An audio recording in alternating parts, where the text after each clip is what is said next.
All right, let's get into it. Today we have a heavyweight debate in the Atlantic 10. Two super teams, two different eras, one question.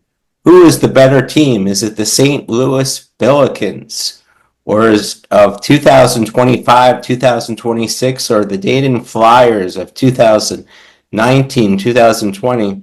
We're not arguing in abstract. Representing Dayton is Damon Durbin, aka Professionally Loud. Damon, thanks for stopping by. Yeah, thanks for having me again, Scott. This is going to be fun. And representing St. Louis is West Pine Bills. Yeah, thanks for having us, Scott. Yes, appreciate been a fan from afar for a while, but just like you said before we hopped on recording, haven't really had a chance to talk SLU with you before, so excited to be here.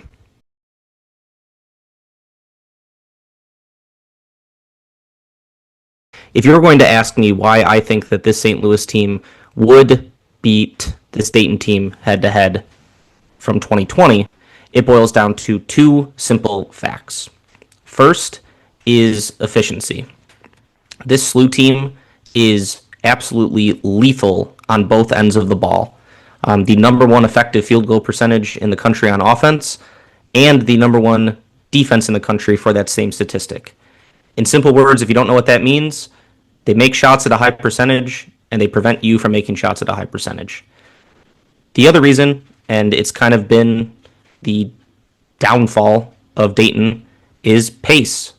While that Dayton team in 2019-2020 was extremely talented, they were a typical Anthony Grant team that played very, very slow.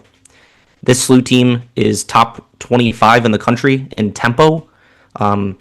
They get a ton of possessions. They shoot at a high percentage. All that adds up to they score a lot of points, and they get a lot of opportunities to do so. And then, because I forgot I had a third point, I think it boils down to depth. I will contend that I don't know if this SLU team has a player of the caliber of Obi Toppin. I don't think many Atlantic 10 teams have a guy who is a legitimate National Player of the Year candidate year in and year out. That's just the fact of the Atlantic 10. The thing that this SLU team does have that Dayton team did not was a legitimate nine-man rotation. When you pair a team that plays fast with a ton of depth, they wear you down. They're fresh because they're just cycling guys in and out, and they're all lethal. There's not really a drop-off between man number 5 and man number 9. Add all that stuff up together, you have a really efficient team, you have a team that plays fast, and you have a team that just doesn't really have many weaknesses. I think, to just be completely honest, that it would be a heavyweight battle if either of these teams played each other on the court. I would love, as it's been floating around A-10 Twitter the past couple weeks, to get a 7-game series between these two teams. This would be the perfect example of a matchup that you could have in a college basketball video game that sadly does not exist. Damon, Professionally Loud, what's your rebuttal on the excellent points that West Pine Bills made? Yeah, no, he did make some excellent points, and I think the best point he makes are the efficiency metrics for SLU, right? That's the thing that they have going for them this year that I think differentiates them a little bit. But the counterpoint to all that with the Flyers of 2019-2020 is we actually got to see that team play a lot of other good teams, right? That's the thing. The one knock against SLU, they're running up these efficiency metrics. They're not doing it against good teams, right? Their schedule isn't such that it's allowed them to play teams of the caliber that Dayton team played, right? There's no number one picks like Anthony Edwards and any of the teams that SLU's played. They're not playing, a Kansas team that's number one in the country. They're not getting kind of the opportunities that Dayton squad got out in Maui. And even the neutral court game that, their one other loss, right, against Colorado. That was a really good team too.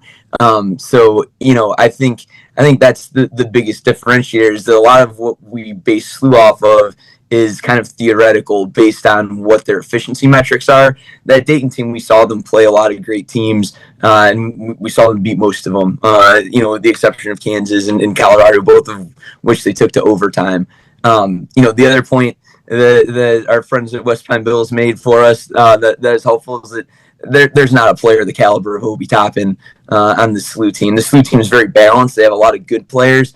they don't have anyone, that's an Obi Toppin level NBA lottery pick. A guy who's going to score 20 points in an NBA Finals game like he did this past year.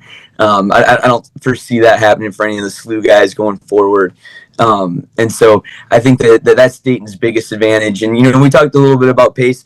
That Flyers team didn't play at a great pace in most games, but in the big games they did. When they played other talented teams, they did. That Kansas game, it was a 90-something to 80-something game out in Maui. So that Dayton team could get up and down. Obi and Jalen Crutcher kind of broke the mold a little bit from the Anthony Grant teams and kind of went against the grain of what we typically do, and they did get up and down. Add that in, the guy Rodney Chapman, guarding everybody, Trey Landers and Ryan Mike's all kind of the perfect glue guys, older guys, a good matchup for some of these, these SLU guys that are a little bit older, that you see more in this era of college basketball. And then, while the Flyers team wasn't terribly deep, we did have E.B. Watson coming off the bench who was the sixth man of the year in the A-10 that year and one of the better players in the conference. So a little bit of depth to match up. And I think I definitely think it would have been a great series. Like you said, I would have loved to see seven games between these two teams. Yeah. And one point I'd like to make, and I'm not favoring either team, but we have a basketball hanger in Obi Toppin who beat out everyone else. And not only is he fast, but his legs are so long that he always gets those easy shots that makes up a little bit of what and I know what you're talking about, West Pine, as far as the speed that you have. You guys do not stop running, and you're very quick and athletic. So, but do you have a rebuttal for Damon on his excellent points and your initial excellent points? I mean, look, that Dayton team did not go 29-2 for no reason. It was not a, flash in the pan overnight thing. I mean, it was deserved what they did. They were the best team in the Atlantic 10 by that. My couple counterpoints would be, yes, SLU has not played the schedule that Dayton team did. There's a host of reasons for that can be talked to death. Dayton's best win on the year was against number 38 St. Mary's on a neutral, if you just look at metrics. SLU's best win this year is against number 41 Santa Clara. I get that there was a little bit more quantity. You had North Texas, you had Georgia with Anthony Edwards, a pretty bad Virginia Tech team. For context, I was actually at that Maui Invitational. I saw that team up close, as close as you can get, and that team was very good. I do not concede that at all.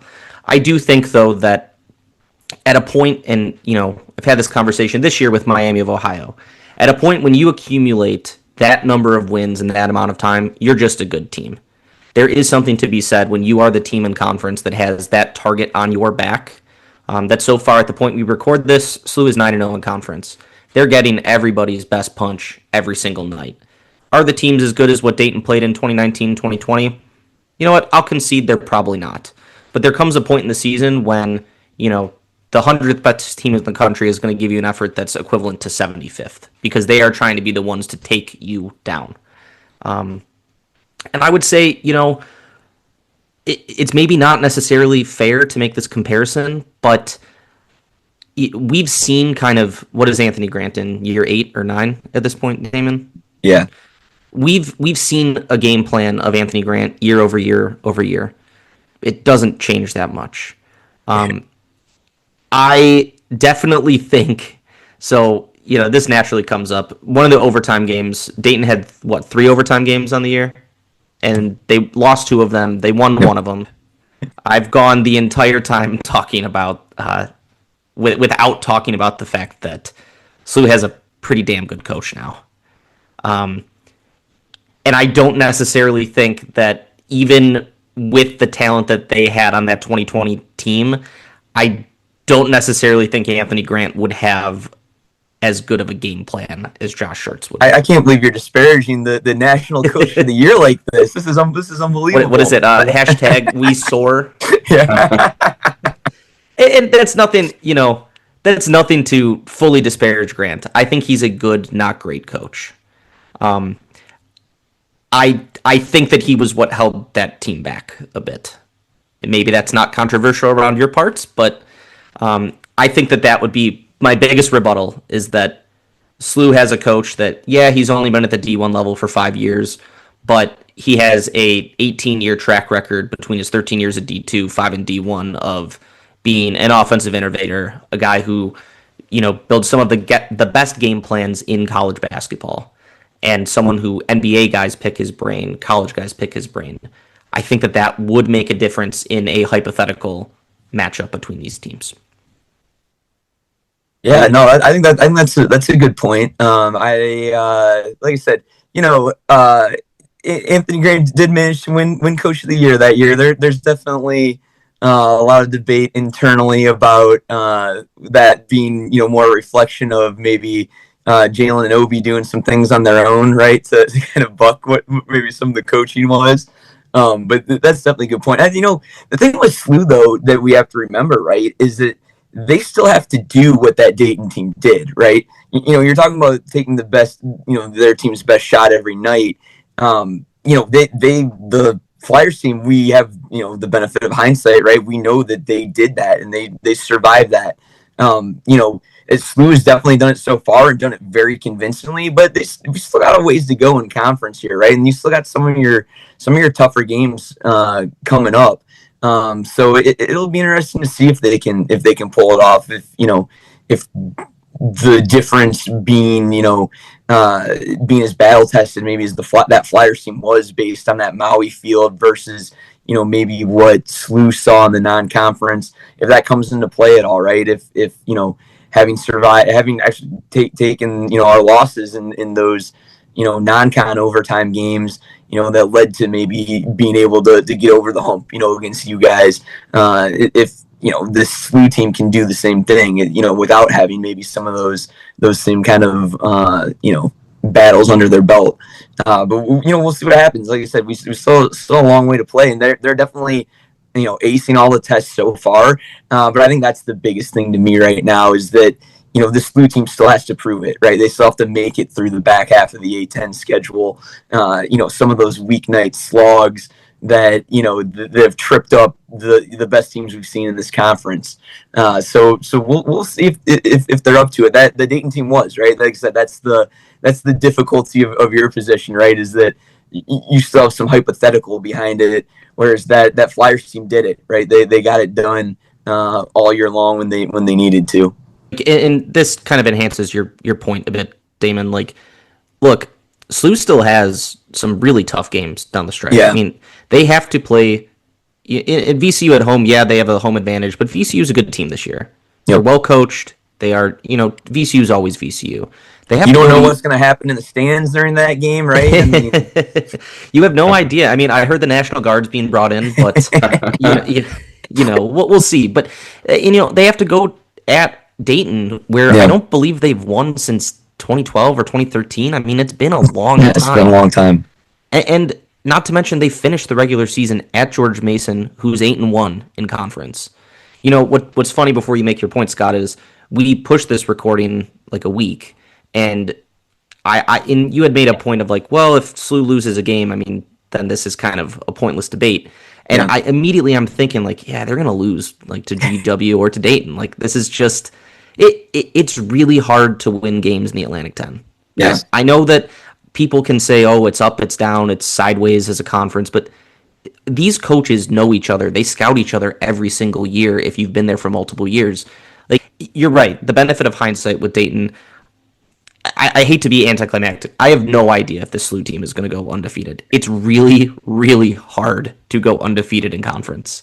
That's why I believe Dayton and GW are the only teams to have done it this century in the A-10. And GW missed the NCAA tournament doing it, which is crazy. Yeah. The venue changes are so hard, I think, right? I mean, you go from like a Chaffetz, a UD Arena to, playing above the pool at LaSalle, playing in front of, 200 people at Fordham, right? Like, it's tough. It's tough to change environments like that. It's tough to change teams like that. It's tough sometimes to get up for those, those Ken Pom 200 plus level teams. It's not an easy conference to play in just because, the teams are so different from each other. And like you said, they, know each other so well. Let's go over to a little bit of futility because both teams have had it. Nice look. Pass. Yes. What a great pass from Jalen Crutcher. Crutcher, a junior, the team MVP a year ago. Chapman, a transfer from Chattanooga, a redshirt junior. Ochayabaji, no, but David McCormick. Oh, you could chime in anytime you want, Damon. And Ochayabachi. Yeah. He is the best player that never made it in the NBA in the history of basketball. But I thought Dayton was a pretty strong team. But when you're watching them against Kansas in this game, they didn't have the size, and it really showed. Yeah, I mean that's the difference, Scott. Right? Is that Kansas is full of McDonald's All-Americans, right? So they have NBA size at every position. That Dayton team didn't have NBA size at all. I mean, Obi Toppin was playing center. He's a 4 in the NBA, right? Like we played 2 small guards and Jalen Crutcher and Rhody Chapman in the backcourt, and then Landers and Mike Sell, kind of at the forward positions. Those guys don't have NBA size. So definitely physically overmatched against that Kansas team. But that was also kind of a younger Kansas team in the grand scheme of things. And we had older guys then, right? Like Mike Sell was a 5th-year senior. Trey Landers was a senior. So we had that experience kind of advantage there. And I have nothing but fond memories of this game. I know we ended up losing in overtime, but God, this is some of the most fun I've had watching a Dayton basketball team in my lifetime. Emphatically, yes. Long rebound to Dotson. Inside, Azubuike had Chapman on him. And you know what that means. He had a lot of trouble with that. Toppin goes down to the low post. He's so unselfish, passes it out, and then the extra pass, which is the right pass. Over the top, Azubuike. That's the difference between Abaji using the screen from McCormick. He's trying to guard Azubuike. Yeah. Well, I didn't know the statistics, but what kind of game did Obi have? Obi had a good game that game. I can't quite remember what he did either. I mean, I thought the thing that everyone remembers about Obi Toppin from that game was the turnaround 3-pointer. He took a step back 3, and before right in front of the bench, right? Right in front of the bench before he even went down. He was turned around facing the bench, talking trash to the Kansas bench. Someone supposedly said something while he was about to shoot, and he turned around and let him have it. That was kind of his, in college football, it'd be the Heisman moment, right? I guess that was his Naismith moment for that season. It's something that everybody kind of remembered. But he had a really good game offensively. Like you said, defensively, you saw the block there. But guarding Azubuike was a handful for him for sure. If you see what he's doing, he's sailing his defender, and they're throwing over the defender, and he has full reign. It's a tough thing to do. Yeah, absolutely. Like I said, that's the difference, right, between a McDonald's All-American 7-footer and Obi was a 0-star 6'2" guard his junior year of high school. That took till he got to the prep school before he hit his growth spurt and became what he was, which even still was not not an NBA center. But Obi did it too. He sailed his defender. It just wasn't against Kansas. Yeah. Okay, now we go to the other game. It's West Pine. It's your turn to. This one's a killer. He missed it. Rohosi with 4. Benny Keeler with .8 left. They got to get it in. Brown down the other end. It's over. Stanford comes back to win it. They win the Acrisure Invitational Championship. How about a perfect time to make your first shot? Oh my gosh. Are you kidding me? First points of the night. He was in early. So, what's what's funny about this? Funny's not the right word, but that I have a lot of thoughts about that last 3.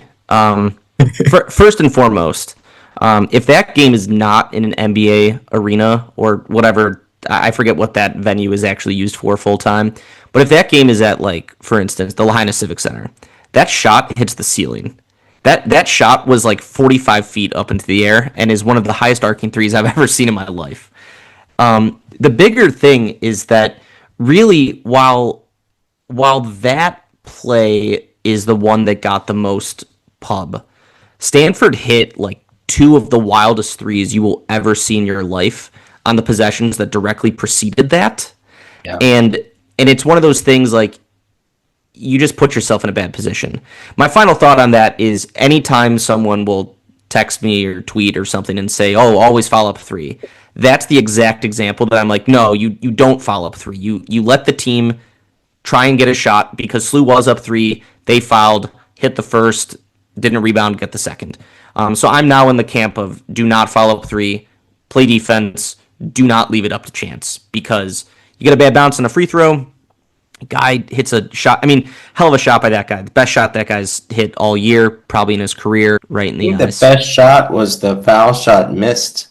I've seen people try absolutely. to miss shots and they go in. He got the right side of the rim, and I don't know if it was their fault or not, St. Louis, for not boxing out, but it looked like it was a pretty clean rebound. It's funny. They won the day before on a buzzer beater, or pretty close to a buzzer beater, for game one in the Acrisure against Santa Clara, and then they lose on basically the same thing. They won by one and they lost by one. It sucks, but yeah, I mean, it's the one blemish on an otherwise incredible season. Well, if you're going to have one loss, that was just a circus shot. Yeah. And that's not a bad loss because they had that game won. They put themselves in position to be 22-0. So, and a lot of people speak about it in a favorable way instead of a negative way. Before we get to Scott's slide, just a general question. Which I hate, by the way. What is going on here? Obi Toppin taking the punch? This is unbelievable. They left that to AI. That's what they picked. I said 2 boxing. They chose that. Let's let's get rid of this slide because you don't like it. And I don't want to see that. So another neutral site game. That one was in Chicago. And that one actually stings more for Flyer fans because Colorado's best player in that game, Mr. McKinley Wright, was an Archie Miller recruit signed to Dayton. But when Archie left for Indiana, he backed out and ended up at Colorado. And he killed us in that game. The Flyers had some late heroics at the end of regulation to kind of get into overtime, but ultimately, and ended up going down to McKinley Wright and the Buffaloes in Chicago. Yeah. And there's a few more games in the schedule. And what I like is it's not just Obi Toppin in this team. Something that people kind of forget about this Dayton team is like, yeah, they had blowouts. They had more close games in conference than people remember it as. Yeah. Like, I think people have kind of just nostalgia has brought them to be like, well, no, they won every game by 25 points except for the one SLU game. Like, people gave them games. You brought it up before, the pace, right? Look at some of these scores, especially the closer it's disgusting. ones, right? That's 62-55 at George Mason. Like, what? You have Obi Toppin on the team and you're playing 62-55 games. And we'd be remiss, though, on Scott's podcast if we didn't talk about the Rhode Island games, which were extra special because of Obi's little brother, Jacob. Oh, yeah. Being on the Rhode Island Rams that year. Their mom, Rhody, was showing up in the half and half jerseys. She got mad at the Dayton student section, the game at UD, because there was some chants about Obi being the better brother, and mom and dad like him more, and that type of thing. And Rhody wasn't happy with the Red Scare those at that game, but those games were fun, and it's the brother versus brother thing. That's one of those things. It feels very A-10, right? Like, didn't Obi dunk on his brother too, if memory serves? Yes, there's a nice fast break where Jacob was trying to chase him down, and probably should have made the business decision to let up and let Obi do whatever he was going to do. But how little brothers are, right? You had to make the effort and try to stop him, and Obi had to do the big brother thing and throw one down on him. One of the worst things you could do is give a freshman lots of minutes. Every time we do that, they transfer. And I understand, Jacob was with the agent of Obi, but we lost a guy last year too. We gave him lots of minutes, and then he wasn't playing well, and he sat down for a little bit, a couple of games, and boom. So be careful about, at least in Rhode Island, be careful about playing those freshmen too many minutes. Once you take away their toy, they get really upset. Let's go to another slide here, and we're looking at the statistics now. The one thing that, just before we start this, West Pine, I heard one of your representatives said a big thing about this whole comparison is that St. Louis played Dayton in 2020 or 19, whenever it fell, 2 games very closely. So that has to add to something there, too. I'm helping both of you out. Yeah, I mean, here's the great hypothetical in the SLU fan base is, and it's the hypothetical for every fan base, and I know it stings for Dayton fans, but if the tournament did not get canceled, the belief in the SLU fan base, because we had a double bye, Dayton obviously had a double bye, is that the teams were going to play each other on Saturday of the Atlantic 10 tournament. That is what things were barreling towards. And, as I mentioned before, the A10 was in a good spot to get 2 bids, decent spot to get 3 if someone, if the right team knocked Dayton off before the championship or during the championship game. Yeah. So peek behind the curtain, West Pine Bills is 2 people that run it. I'm just one of us. Okay. The other person behind our account is adamant to this day that SLU would have beaten Dayton in Brooklyn. I'm like 60-40 that it wouldn't have. But I do think there's something to be said that, like, that year, for whatever reason, SLU had the closest to Dayton's number in the league. I don't exactly know why. I've still tried to figure that out after all these years, because SLU wasn't a particularly good shooting team. We didn't do anything like insanely well except for rebounding, but I think that is kind of the great debate, really, is a microcosm in all this, is like, if they got that third matchup, what was going to happen? They say the hardest thing to do in sports is beat a team 3 times. Yeah. I don't know if I believe that, but I would have loved to have seen that game. I think it would have been fascinating. 6 double-figure scores. I counted 10 deep. 91.4 points a game, 23-point scoring margin. The one thing that's pretty close, you both were great 3-point shooting teams. All 5 guys on Dayton could shoot the 3. Isn't that correct, Damon? Yeah. I mean, Trey Landers didn't step out too much. Obi picked his spots, but hit a high percentage because he did that. But yeah, I mean, Mike Sell, Chapman, and Crutcher are all good 3-point shooters, and then EB off the bench. Those guys could all fill it up from outside. Just quickly, while we're on this page, this is the thing that impresses me the most with SLU, right? Is how balanced they are. The ability to do this in this day and age, and it speaks to coaching, right? To be able to get these guys to agree to have this kind of statistical output, right? Where no one, it helps that you're winning, obviously, but no one seems too upset to be averaging this number of shots and points and things. They seem to be pretty okay with it sharing the load like this, which is very atypical today, right? When so many guys are looking, to their next paycheck, right? Trying to move up or, what have you, to be able to produce, a statistical output that looks like this, where it's this balanced, is really impressive. They look like they're having a great time on the court, too. Yes, they do. That's important, and they're very loose. Trey was unbelievable in the last game.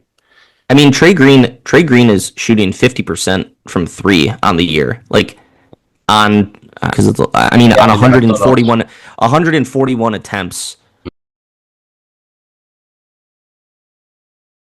The Atlantic 10 is filled with small guards, and there's a reason, because the P4s, they get the bigger guards. They realize it's and you know better than anyone, Damon, about small guards. I know too. We got a great recruit next year, Rhode Island. He's 6'1".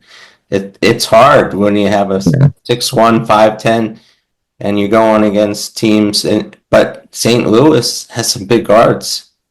Yeah, I mean Trey Green is our smallest player at 6 feet tall, but the thing that they recruit is like they recruit what they call a positive wingspan. Mm-hmm. So the standard for an average person, your wingspan is going to be the same as your height. I'm pretty sure that everyone on SLU except for Robbie Avila has a wingspan that is a greater distance than they are tall. Like I think Trey's wingspan is 6'3", 6'4", and that matters a lot defensively to get in guys' face. But yeah, if you look at SLU's roster, like Trey Green is 6 feet, Deion Brown 6'3", everyone else is at least 6'5". They're bouncy too. Very bouncy. Just, tall, but they're bouncy, and they're just everywhere. You can't stop them. They're offensive rebounds, and they get down the court very quickly. But they are, I would say, and I'm biased because obviously I'm a SLU fan, I would say there are not 5 teams in college basketball that when they go on a run can match the explosiveness of this SLU team. Like when Trey Green and Ishan Sharma are on, there's very few teams that can outshoot them.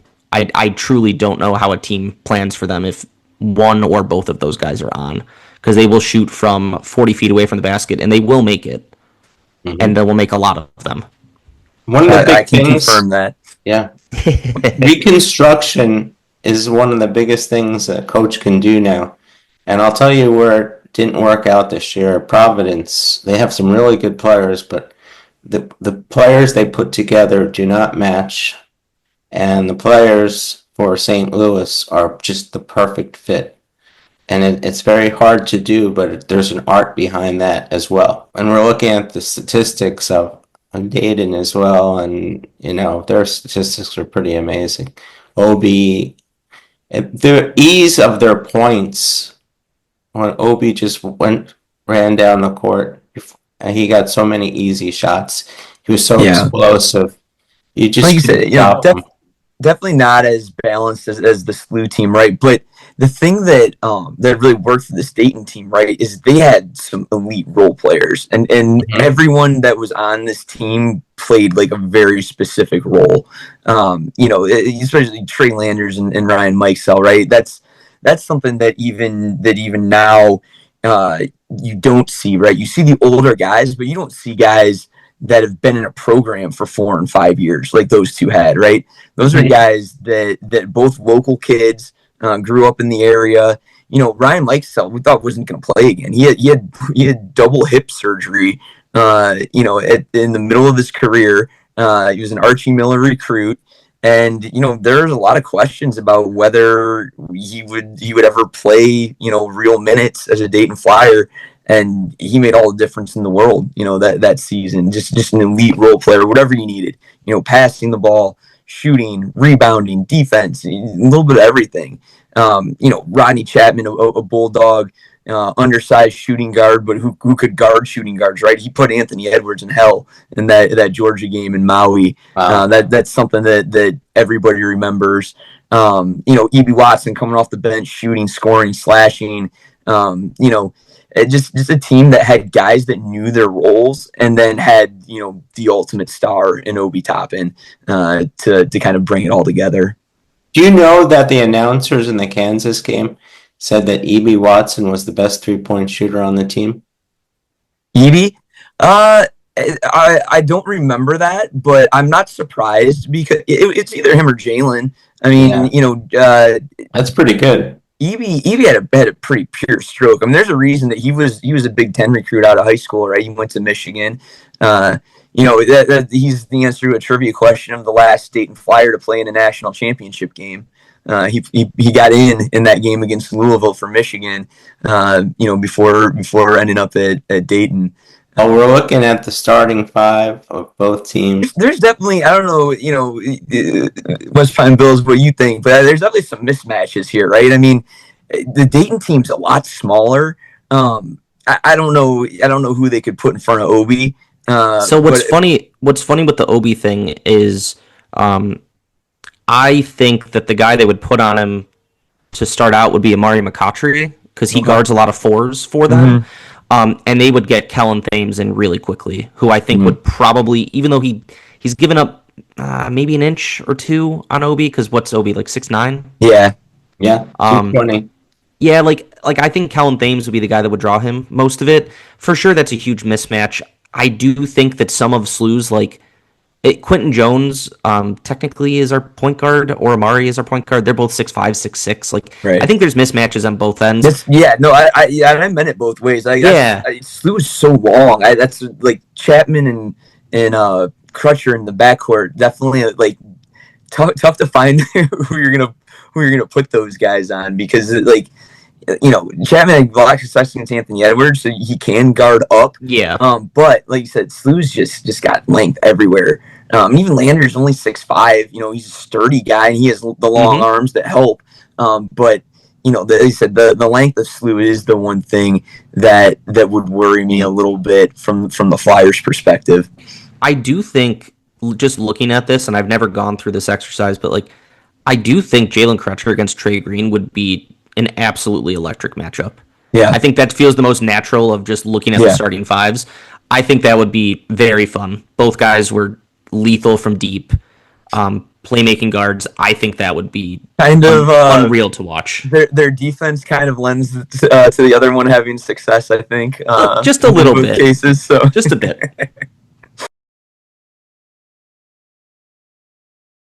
There's some names on this Dayton team I have never heard of. Like, I have, but like, who is Jerry Matos? Oh, Jerry Matos, the Puerto Rican sensation. He was only at Dayton for 2 seasons, I think. He ended his career, I believe, at Charlotte. Okay. He was a bench guy on that team. Got it. At least this is the big difference between the two teams, right? Is that, the SLU team is deep, and the Dayton team, I think, is more top heavy, right? I mean, I think, with the Obi is clearly, I think, the best player out of anyone on either roster. I don't think it's particularly close. And then, Crutcher is in the upper tier, I think, of the two rosters as well. And then, like I said, the thing with the Dayton team was the guys that played their roles. You have, Jordy Shimanga off the bench, a big body. You have, Dwayne Cohill, who was another lockdown guard, who was kind of like a Rodney Chapman light, maybe a little bit more offense. But, for the most part with Dayton, what you're getting is the top 6, right? Rodney, Obi, Eby, Trey, Jalen, and Mike Sell.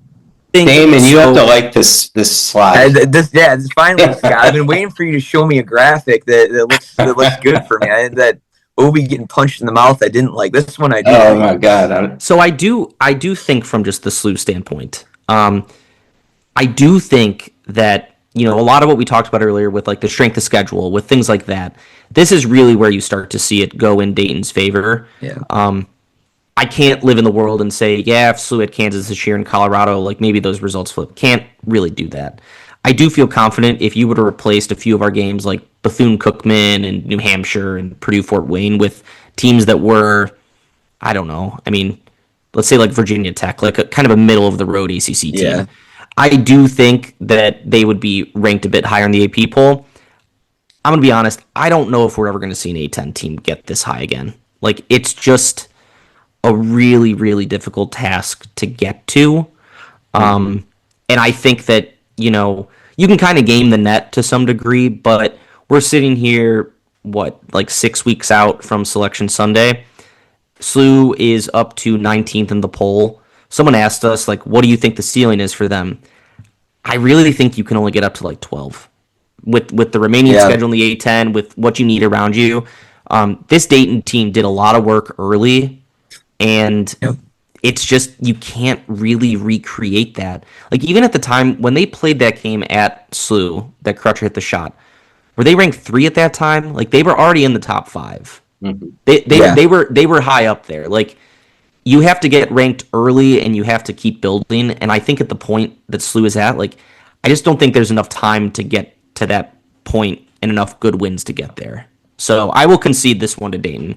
SLU will not be getting a 1 seed this year, barring every single team that's on a seed line ahead of them losing multiple games. can't happen. Yeah, I think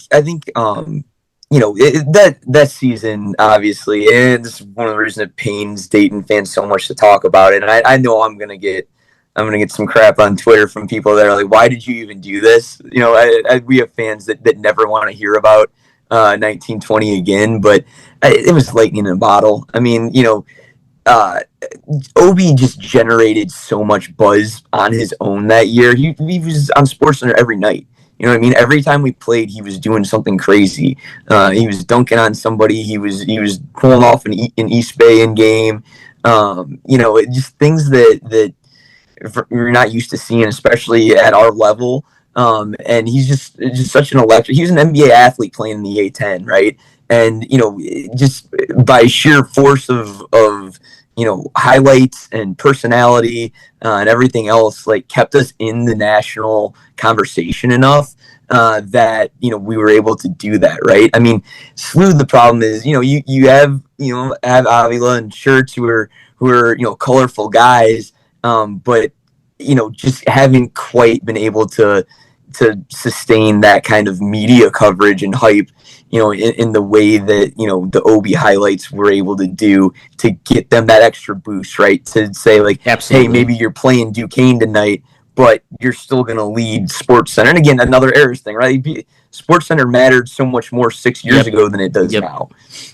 Yeah, I mean, I think you brought up a great point, and this is actually something that's been a slight frustration of ours. But like when Indiana State with Schertz and Rhody and Ryan Conwell, I mean, that team was way more than just Schertz and Rhody, to be clear. Like, they had 5 awesome dudes on that team. But the media attention that, like, Schertz and Rhody got at Indiana State really hasn't translated over to SLU for a variety of reasons. I mean, last year they only won 19 games. They I won't say they completely whiffed the first year of his era here, but it's really hard in year one at a mid-major to make a tournament. It's next to impossible. I mean, there's a very small number of jobs where you are expected to do it and can actually follow through.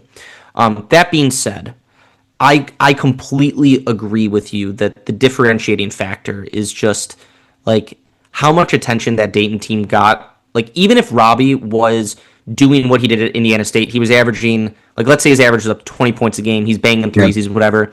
That cannot compete with, like, windmill dunks. It just can't. It's and to your point, like, Kellen Thames this year, I think, has been a SportsCenter top 10 guy like 4 times. Mm-hmm. That does not register. Even making it 4 times doesn't register as much as making it 1 time did back in 2018, 2019, 2020. Like, it's just a complete change in media coverage. Like, SportsCenter used to tweet out their top 10. They don't even tweet it out anymore. Like, that's how much this stuff has changed. But I feel like it was pretty close. I can't pick a winner, but we can do this. People who are watching this, give us your comment. I want to see 100 comments out there. I think a lot of people are going to be watching this anyway. You don't have to go to St. Louis or to Dayton to enjoy this. And a lot of people are trolling St. Louis right now, so that's a good thing. When you're being trolled, you're doing something right. All news is good news. Yeah. And thanks so much. I think this is a little bit different than others have done podcasts. And you guys have the knowledge, and both of you guys are just solid in your knowledge and your presentation. So thanks so much for coming out here. And I will be rooting for St. Louis. Appreciate you having us on, Scott. Yeah. Thanks for having us, Scott. Excellent. Thanks for coming on, and I'm looking forward to getting this thing out. Absolutely. Thanks, Scott. Appreciate it. Okay. Sorry about that one picture.